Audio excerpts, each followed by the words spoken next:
एक सच बोलूं, सुन पाओगे? कभी सोचा है कि सीएमए फाइनल लॉ के अंदर 90% बच्चा फेल क्यों होता है?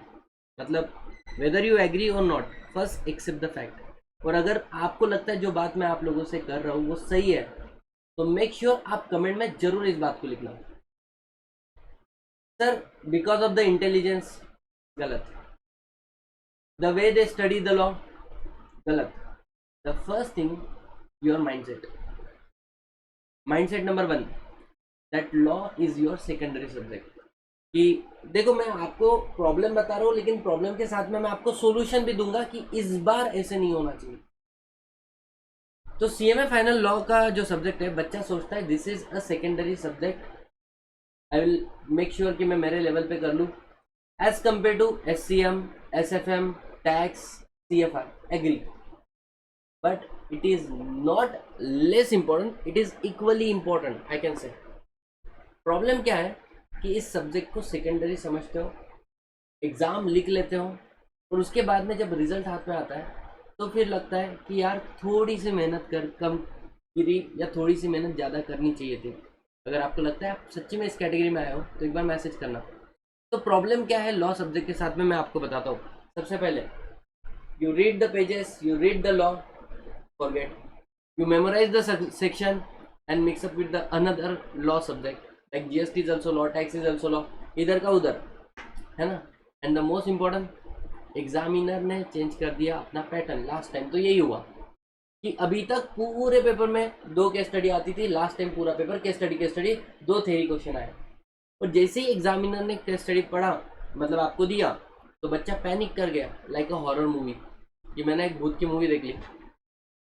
But still no problem. Sir, अब हम लोगों ने क्या करना चाहिए, पहले आपको प्रॉब्लम को समझना पड़ेगा कि लॉ पेपर जो है अब वो थियोरेटिकल नहीं रहा। कितने लोग एग्री करते हैं? Make sure you comment. दूसरा, पेपर पैटर्न चेंज हो चुका है, जहाँ पर descriptive based case study question आता था, केस स्टडी बेस्ड क्वेश्चन आ रहा है। और जब केस स्टडी बेस्ड क्वेश्चन आता है तो आपको कंसेप्चुअली स्ट्रांग होना पड़ेगा।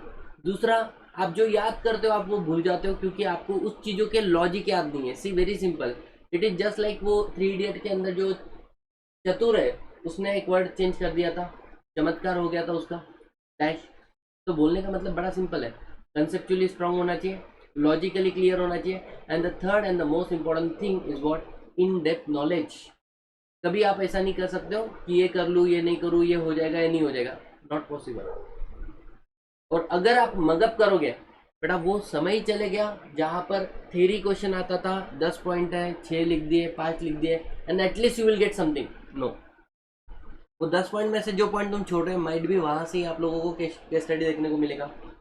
तो इन सारे प्रॉब्लम के लिए अब एक्शन क्या है, एक्शन क्या कर सकते हैं? तो मैं आपको बता दूं कि सीएमए फाइनल का लॉ का रिवीजन लेक्चर डाला है। सर, सबसे पहली बात, कैसे अलग है सीएमए एक्सक्लूसिव? बिल्कुल भी मैंने आपको सीए के वगैरह लेक्चर नहीं चिपका है, it's a CMA exclusive lecture, क्योंकि there are so many thing which is there in the CMA final syllabus, not in CA final, not in CA inter. जैसे ऑडिटर चैप्टर की मैं बात करूँ आपकी, तो कारों के रूल है जो लॉ में नहीं है, सीए एंटर पे। वहीं पे अकाउंट्स ऑफ कंपनी में कुछ सेक्शन है which is not there in your syllabus. CSR आपको सिर्फ 135 में नहीं है, कॉर्पोरेट गवर्नेंस के अंदर भी है। एलओडीआर के प्रोविजन आपके सीएमए फाइनल लॉ के अंदर है, लेकिन सीए फाइनल लॉ और अदर सब्जेक्ट के अंदर नहीं है।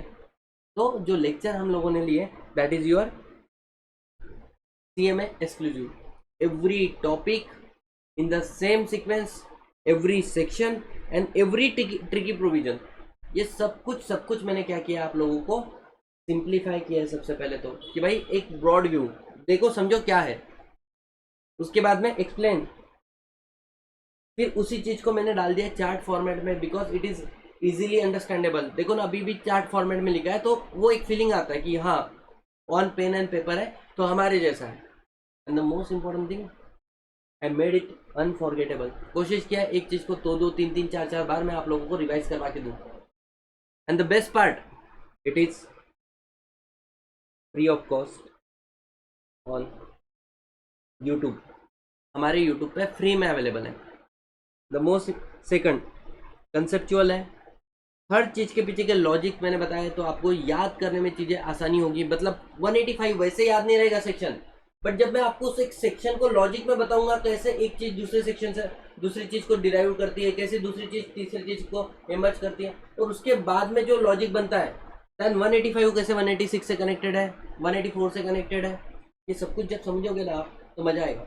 तो लॉजिकली एक्सप्लेन किया, मोस्ट इंपॉर्टेंट। पेपर पैटर्न मैंने बोला चेंज हुआ है, तो 500 प्लस केस स्टडीज आप लोगों के मैंने उन रिवीजन लेक्चर के अंदर सॉल्व किए। और sir question bank free of cost, वो भी आप लोगों के लिए फ्री में अवेलेबल है। सर कैसे? उसके लिए आपको हमारा टेलीग्राम चैनल ज्वाइन करना पड़ेगा। So what you need, everything that you need to clear and crack your CMA final examination, वो सब कुछ मैंने फ्री में अवेलेबल करवाया। So what I want from your side, stop crying कि लास्ट टाइम अटेम्प्ट गया नहीं हुआ, अभी तक गलती हुआ नहीं हुआ, limit everything, understand the law differently, hit the YouTube channel icon, start watching the revision lecture and join 10% student club who actually clear the exam rather than 90% club who miss out. All the best, मिलते हैं अगले video में, तब तक के लिए take care, bye bye, see you.